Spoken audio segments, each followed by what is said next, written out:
first one is this book. I discussed it a bit last night in the session, but basically what Mark Miller, who is the co-author of the Agoric papers and who is also working at Agoric, which Kate and I met. He basically is one of the early cypherpunks, and I think he is one of the most inspirational people I've really ever met. And his mind is like, yeah, really wide and really rather deep. And he basically, I sat down with him for a while, and because his thinking is a little bit wider than just cryptography per se. And Christine Peterson, the other co-founder of Foresight, she was working on technologies for so long, and that when I started at Foresight first, I wanted to get a bit of a download of like, why are these people so important for Foresight? And what we then did, we had these very, very long interview sessions for a few years. And then I condensed this all into a book, basically just downloading kind of like a bit of their thinking. And I think it really helps to look at a bit of a larger picture. The book is trying to answer 3 questions of like, how can cryptographic technologies and other technologies help humans cooperate? How can cryptographic technologies help humans and civilization defend itself against the risks that we're creating through the technology development that we're furthering? And then lastly, how can it do so both in light of AI?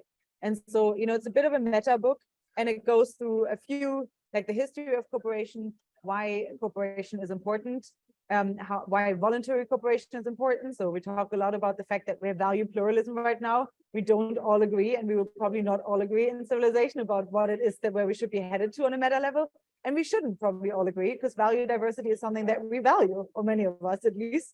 And so we just discussed a few technologies of how we can help civilization move more into Pareto preferred direction. So what would it mean if we had more of the interactions where basically, like both parties can be consensually agreeing to, and we're gradually moving civilization along the path. I'm not going to go through all of this, but if you're interested in the introduction, I really welcome you to check it out. Mark's partner wrote it, and it just gives his kind of like, kind of coating on like why we're writing the book. But what I want to do now is I want to answer these 3 questions with you guys. And so the first question here is, we're going here a little bit through the history of cooperation and why it's so important. But now 3 questions that I want to answer that I want your guys' ideas on. First one is, which tools can help humans cooperate? Second question is, which tools and technologies can help humans or civilization defend itself better? So which actual technologies can this be? And the third one is, how can these tools be applied for AI? I will name you a few now, and then I want to hear from you guys to spit out more that I'm missing, okay? So this chapter, we're starting at chapter 5. Yes. What do you mean by defending? I will talk about that in a second, because that's the next chapter question. But first we start with cooperate, okay? Let's start with the lowest hanging fruit. We all know that cooperation is rather valuable. That is what makes the world go round. And I just want to ask you a little bit, I'm going to name to you a few technologies and why we think they're important to increase human cooperation. And then I want to hear from you, which I'm missing, okay? And those are mostly going to be out of the crypto space. It's not just cryptocurrencies, but the general crypto commerce. So first one out, we need new, better ways to handle information, money, rights, contracts, and privacy. So in the chapter before, we went through all of these and how they came about. And now we're trying to reinvent them a bit. This is a prediction market that we had with Robin Hanson at our 1999 member gathering, literally in person. People voted by sending checks to our offices. So we had an illegal gambling market going on for a while. But Robin's here now. And, I think really prediction markets are such an incredible tool, really, that it's just really wonderful. And Robin is here. Anthony Aguirre, who's co-founded Metaculous, which is, I think, the best running forecasting platform that we have at the moment, is also here. So if you want to learn more about this, then please look at, talk to them. But I think we really point out to prediction markets as a really important way of how we can just get closer to the truth without trusting experts. Next one, an important one, is that, many of us here know DeFi. Just generally, like, how can we make money accessible and immutable? And how can we have it be cross jurisdictionally? Next one, I think is still one that we're really struggling with, is creating new property rights. And so creating new rights, like property rights, we classify as a right to do things. And how can we create better rights that really allow us to do things much more in the ways that is now appropriate for civilization? For example, we have lots of externalities. They're not being accounted for right now. Can we really develop new property rights using cryptographic technologies? What about space property rights, right? We're soon going to be in space, very, very soon. This is not only lucrative, but it's also something where we still need to figure out how the hell are we going to distribute space property rights, because they're what you can use and what you can make do with a resource is just so different than on Earth. And so we really welcome our experimentation in the space, and we point to a few bits. Then we discuss how the hell can you actually gradually emerge property rights in a way that is legitimate, because Locke, we can't really learn him anymore. So we have a few ideas here. And then this one is my favorite one, and that's on complex contracts. And this is one where, the smart contract in space is a space, but we still don't really have very much innovation in the space. And so we discuss a few fun new contracting bits that are already existing or that we want to see more of. First one here is templates. Like, one really amazing thing that we'll be able to do is just create a lot more templates for contracts, and they will be through code, so they'll be easily reusable. It's going to be expensive to create these contracts at first, smart contracts, but once they've been created, I think we will really be able to reuse them much easier, and so we will increase access to contracting. Second one, my favorite one, split contracts. And so obviously we're not going to try to automate all contracts immediately, but instead it would likely be the fact that we have a smart contract or an automated contract for some things, then a human arbitrator in the middle, and then like more of a pros contract for afterwards. And so you don't want to automate every single thing. You can't predict every single thing, but over time we'll be able to have these split contracts with half of it automated, half of it still in pros. And so we can intervene in these contracts if we want to. Here's an early example of this. This is from the Amex Information Exchange from, oh God, what was the year here? Maybe it says it. Yeah. I mean, this is very, very early on. They already had a smart, like a split contract back in the days. Mark and a few others, so one of the co-authors was deeply involved with this. So that was pretty early on, right? And so we're gradually coming back to this again, right? We can do escrow now really well. Next one up is video contract. That's a concept from Nick Szabo. Basically, oftentimes what the contract does, it preserves the meeting of the mind, or it supposedly does that, but it doesn't always does that really well, because many of the things that we write down in prose, actually a contract is so much richer. Like we talk, we shake hands, we have body language. And so we're trying to basically bring back the video contract as perhaps as an addition to any prose contract that you may have. And then the final two bits here are DAOs. That's an obvious one. I won't really be going into this.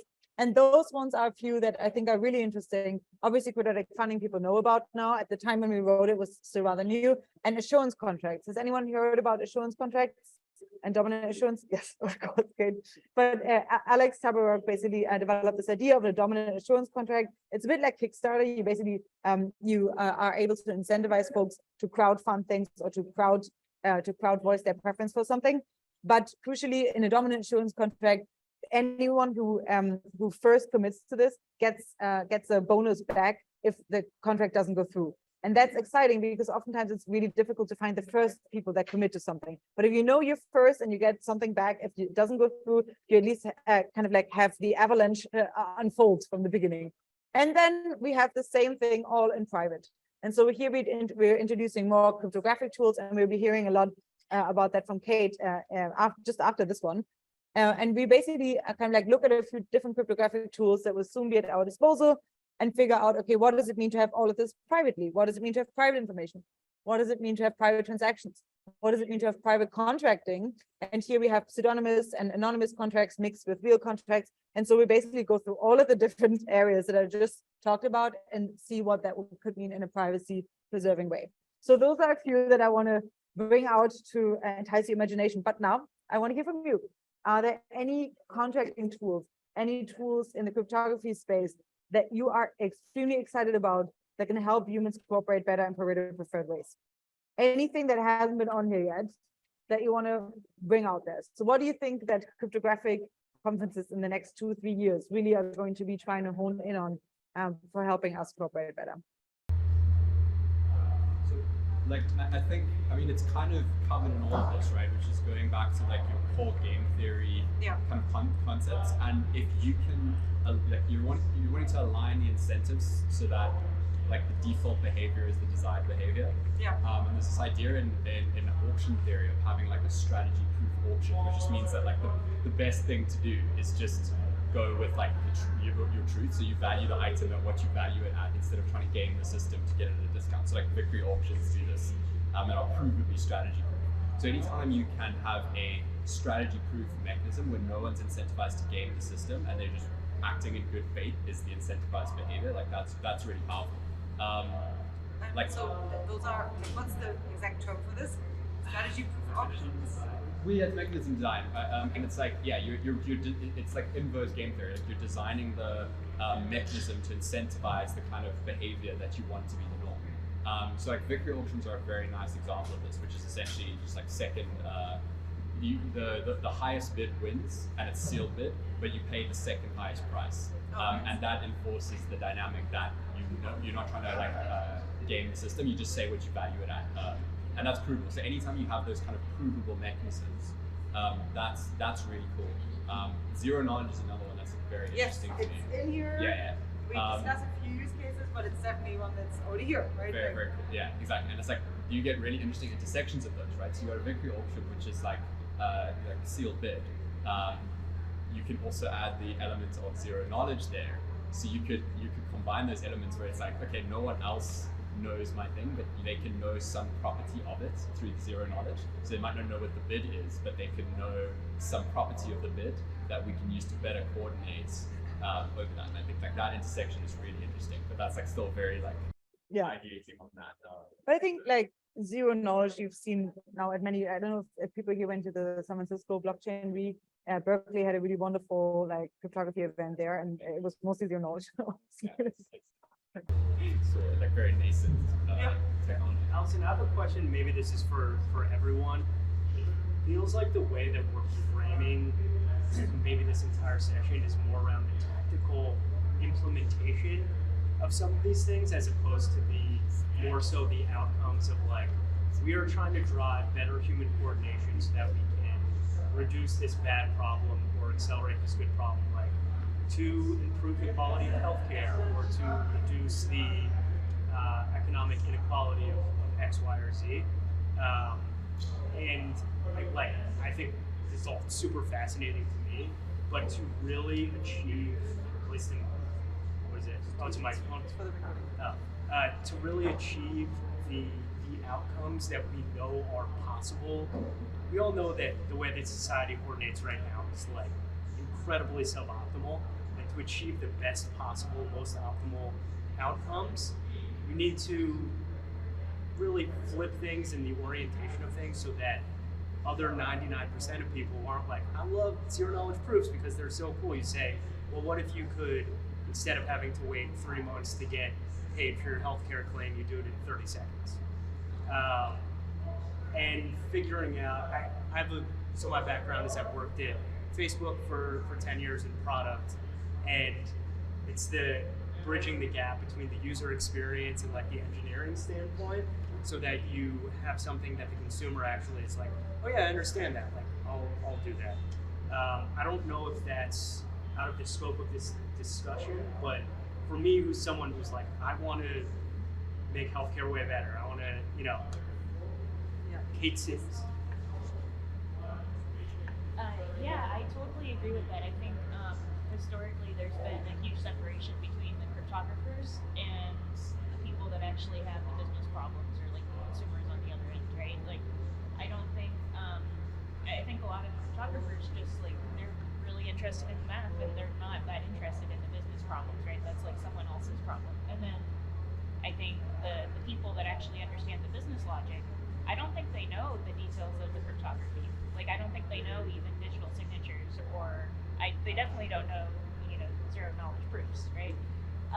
And so I think there is a huge gap there, and that's something that I'm very interested in, and it seems solvable.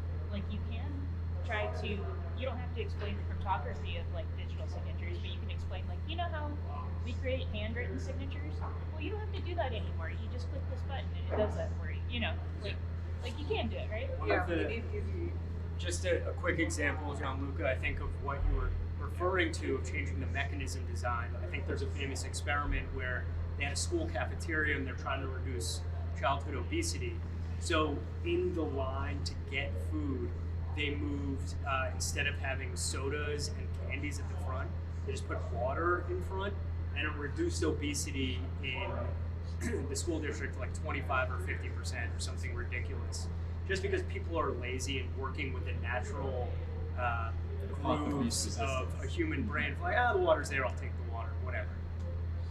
But that's like a super interesting point there, is like the difference between like the, it's like the difference between the kind of like theoretical like stuff and like, okay, you can build these perfectly like strategy-proof mechanisms and all that, and then the applied side where it's like the human behavior comes in and the user experience comes in. It's like you can have these amazing technical systems, but you can really mess it up in the execution, and then it's just no one's going to use it, right? And that's the thing. It's like the UX and the behavioral side and like the human psychology needs to complement that, and I think that's where the next phase is going to be. Thanks. We have to move on because we have 2 more to go to. This is the lowest hanging fruit, guys. I'm glad we're making progress here. But this is more really like a conversation starter, right? Like I'll be around, I'll be doing a book club later this afternoon. So you really want to dive in deeper into this, feel free to do so. I just want to kind of tickle your imagination a bit. Second one, which is the one that you asked for, like, what the hell are we going to do about technological risks? So basically, in the next chapter, we go through how, well, we're not in crypto commerce yet. Well, how can we do a genetic takeover that is peaceful into more of this world? And we discuss a few edge cases and how we can mature this crypto commerce, the DAO bug, case of legitimacy, interoperation, and so forth. But now here's the big one. What the hell are we going to do about the risks? And so I think, one thing that is really rather apparent is that I think as we're developing technology and as we're developing in a more decentralized way, who has heard about DeSci, decentralized science? So it's a track, or like it's a kind of like field within crypto that Foresight is very active in. And so it's a more decentralized way of actually advancing science. And I think as we find out, as technology proliferates and the science gets more decentralized, and perhaps more immutable, there are also a ton of risks, from like anything from nuclear weapons that have already been here all along, to biotechnology risks, to nanotechnology risks. All of these risks are really like proliferating. And I think that over time, this is not a really survivable state for civilization. On the other hand, we also have the second trap, which is usually when you talk about technologies proliferating, I think the main solution that people come up with is we need control. And I think usually the hammer that we see here is like, like large scale top-down control. We see many folks really arguing for a pervasive surveillance system where we can really monitor biolabs. The government can intervene when it's seeing something that shouldn't be there. And we basically point out that this solution, this kind of centralized solution at control, also has a lot of problems. Like it has single points of failure. It is, kind of like likely vulnerable to extortion. It can collapse. It can be corrupted from the inside. And oftentimes we don't really talk about these problems very much. And so we point out that the normal solutions we have are also pretty bad. And so what we have to come up with is a third solution, which is decentralized defense.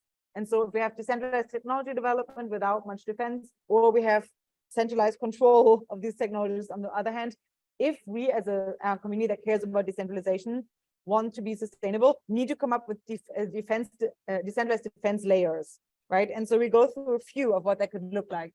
First, we can have encrypted surveillance. So rather than surveillance from the top, we can have surveillance from the bottom, different actors monitoring each other in an encrypted way. That's a term developed by David Brin. And especially if you can have it in a relatively encrypted way, that would be wonderful. We go through one example, which is Thin Thread. That was an existing encrypted surveillance layer that existed within the NSA.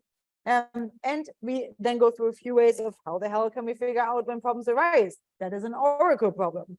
And then, can we already create systems by which different agents can keep each other in check? What if drones already had body cams? Like a bit like, trying to think about ways in which we can, in a multipolar way, keep other agents in check. We have a few more ideas here. And there's a few first strike abilities too that we need to get around to. But I want to ask you guys, and that's a really difficult one. That's the second hanging fruit. How the hell can we build in a decentralized way defense systems for the technologies that many of us want to develop in a decentralized way? So do you know of any interesting, let's say, privacy preserving surveillance tools? Do you know of any interesting, more multipolar, on game theory relying enforcement mechanisms that keep each other in check? Anything that you want to offer here? A technology you're excited about, a mechanism design? Yeah. So I don't know if this is exactly what you're looking for, but the incentive alignment question made me think about this. And I think like one thing that I'm really worried about, especially with the news of like Sam Bankman-Fried and FTX and things like that, is like, how can we make sure that individuals are thinking about things in ways that aren't potentially really damaging to everyone else around them, right? Like, Yeah. how do we make sure that people individually know that it's wrong to do certain things to other people, right? Like, it's a really basic question, and it's a really kind of old school question, and there's not a lot of technology involved. But I think it's just, for existential hope, right? I think it's really important. And I feel like in the crypto space, a lot of times you get the expectation that there's malicious actors out there all the time, because there is, right? And I think there's kind of the expectation that it's up to everyone else to protect themselves against the most malicious actors that are out there. And it's just kind of like expected that there's going to be malicious people. But I'm curious if there are ways that we can kind of like build up more layers of defense where it's like, no, like, I don't expect there to be malicious people in this circle. At least everyone's saying all the right things, right? Like, I can't necessarily tell that everyone's telling the truth, but at least they're not saying like, oh yeah, we can just take, user funds and use it for this, right? Like, so anyway, so that's what I'm really interested in right now. I think it's kind of related to what you're talking about. Yeah, it could be like early detection and we are with, like, getting of I think Michael. Yeah.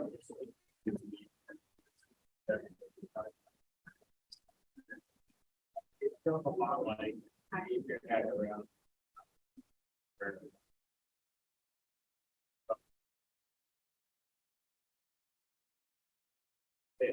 And that's it. That's actually pretty much probably.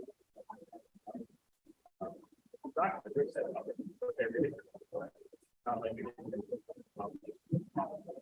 and also the internet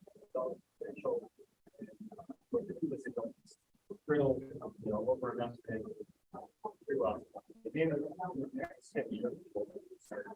back to the period. Now that all this everybody thinks about it.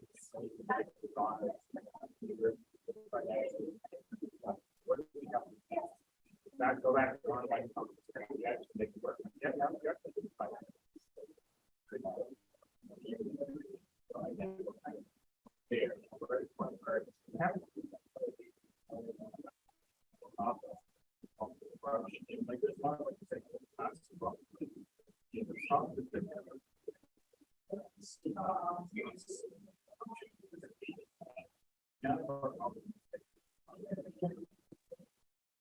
Yeah.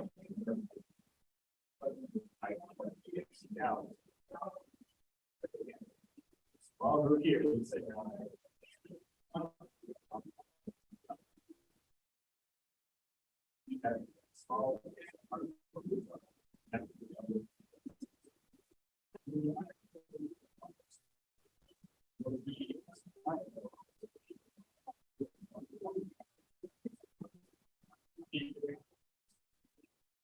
Yeah. We have like a high. We have a lot to do. Okay, cool. So we have a few ideas here at least. I want to get to the last one, which is I think the one that is really the earliest still, and that is how the hell are we going to do this in light of AI? So first and foremost, we're talking a lot about computer security in this book, partly because it's Mark's really like background. He was a really big pioneer in that space, and still is, honestly. And so if you're interested in computer security, I really welcome you to check out that chapter. We basically just say that it is a neglected, catastrophic, if not existential risk, and we really need to figure out how to solve it, because it's A, crucial for AI, but it's also B, even if we don't get to AI, it can already destroy us. Like, our civilization is built on insecure foundations and we need to change this. Okay, now AI, the big one. So we are, again, for AI, basically applying the lens of like, well, civilization, and Mark already gave a talk about this yesterday, but civilization is a super intelligence. So rather than trying to replace civilization with a centralized AGI singleton that we then have to try to align with human preferences, which sounds really, really, really terrible. And what can we do what kind of like abilities can we develop to develop AI in a more decentralized way? So what if it was more of a part of just another entity, like a human, just another artificial entity that we're cooperating with in the larger frameworks of an economy? And now we have many of these tools already. And so we basically discuss how we can take inspiration here from civilization and computers. They're actually quite similar. They have many similarities, how computers work in civilization. And then we discuss how we can take inspiration from the Constitution, which is already pretty good at actually making sure that different systems are in alignment. And how can which are a few of the technologies that we should push for a bit more that lead to, or like that favor decentralization in a positive way for AI development. And here one that we discuss is private machine learning, because it already allows actors to cooperate in a decentralized way without sharing their data. That is usually like in a centralizing forces. We discuss a blockchain as a potential alignment strategy where you can have different bits that are transparent on a blockchain, then different bits that are opaque, and the game theory that can arise from that. And we ultimately discuss what does it actually look like to have a super intelligent human AI ecology. What if we have more actors?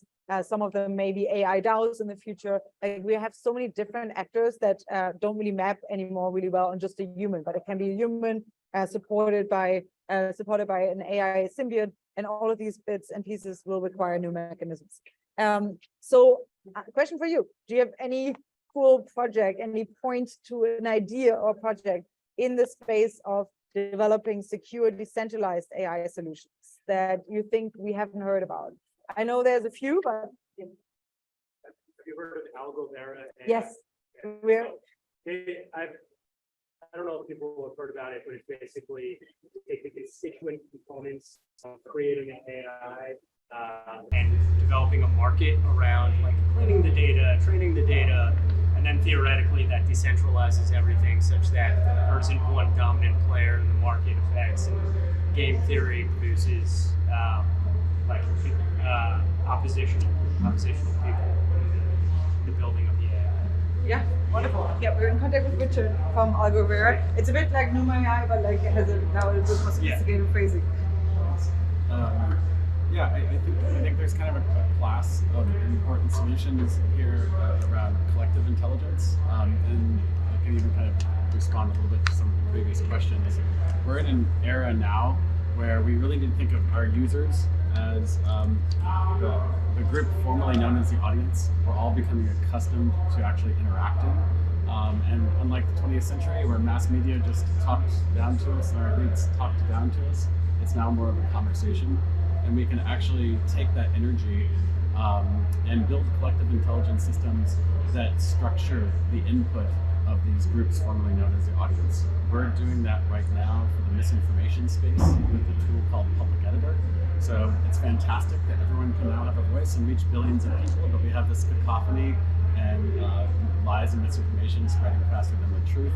But with the tool Public Editor, we actually have a big kind of cognitive annotation assembly line where people are reviewing through news articles and labeling specific words and phrases with over 40 different types of reasoning errors, so that news readers, as they read through, are getting the appropriate doubt when they come across a false dilemma or a sentence that ignores selection effects or something that confuses correlation to causation. And they're learning over time all these ways that we fool ourselves. So when we build collective intelligence systems like this, the great thing is once we have 10,000 examples of each of these different types of mistakes, we can feed that into an AI, a supervised machine learning token classifier, and then we have an AI that can actually find all of the different types of misinformation across the whole internet. And I think we need to be doing a bunch of these kinds of collective intelligence projects targeting serious human challenges instead of trying to build an AGI with the goal of like something that's smarter than us and can confuse us about what it is. Like that's a pretty silly goal in my mind. Wonderful. We are on time. I do want to make sure that Kate gets all of the time in the world. But yeah. Woo, Kate! Yes.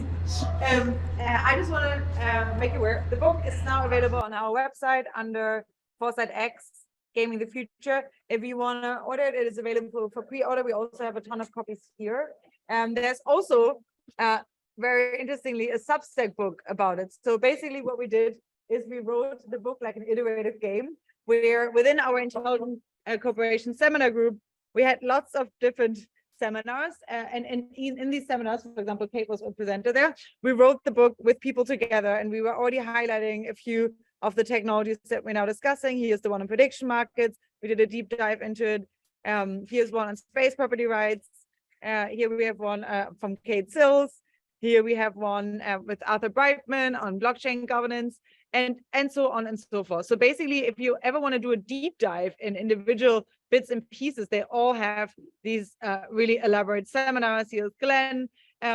And yeah, anyway, if you're interested in a more interactive version, the book is already available. It's for free on Substack. And if you want to have the physical copy, you can order it from the website. If you want to learn more about it, I will be doing the book club at 3:30, likely around here. All right, everyone. Thank you so much for joining. Really appreciate it. Thank you.